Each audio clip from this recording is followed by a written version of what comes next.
Баршаңызға қайырлы күн. Бүгін біз үй жағдайында өте керемет болып шығатын қытырлақ асқабақтан жасалған самса пісіретін боламыз. Міне видеоның өзінде қандай результат беріп тұр. Қараңызшы, өте керемет қытырлақ, өте дәмді шығады.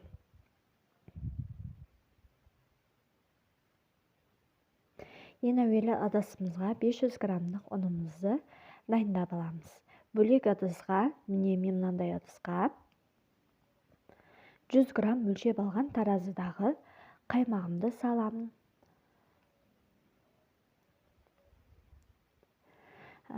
Үстіне бір жұмыртқамызды жарып аламыз.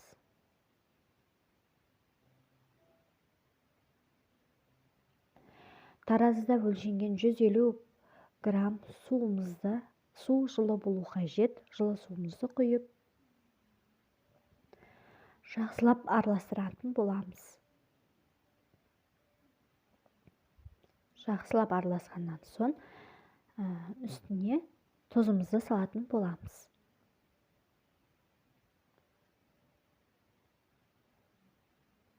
Міне дайын болды. Алдыңғы 500 грамм дайындап қойған ұнымызға құйып қамыр елеп алатын боламыз.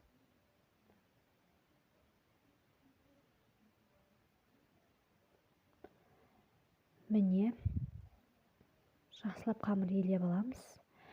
Міне дайын болды. Енді қамырымызды тындырып қоямыз.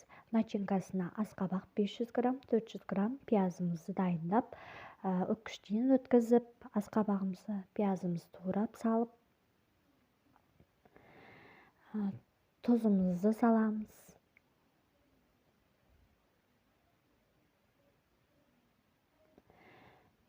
Қара бұрышымызды саламыз.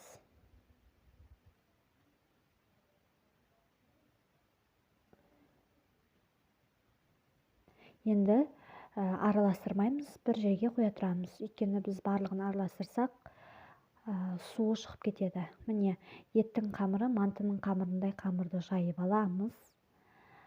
Оқтауды мен бір шетіне қойып, шет-шетінен кесіп алдым. Размерлері, өлшемдері өз еркіңізде. Мен осылай кесіп алдым. Біртіндеп не дайын болды. Енді начинкамызға сұйық майымызды кішкене ғана құйып, жақсылап араластырып, қамырларымызға орналастырып шығамыз. Бүгетін кезде конверт ұқсатып бүгіп, табамызға орналастырамыз. Міне дәл осылай бүгіп шығамыз барлығын. Асқабақтан жасалған самса өте ерекше дәмді шығады, өзіме ұнайды.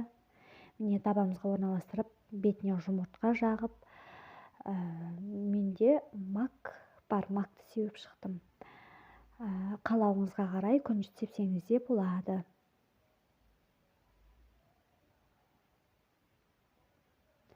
Енді духовкаға саламыз. 200 градуста 35-40 минутта пісіреміз. Міне дайын болды. Енді біз піскеннен кейін үстіне су жағып шықтым.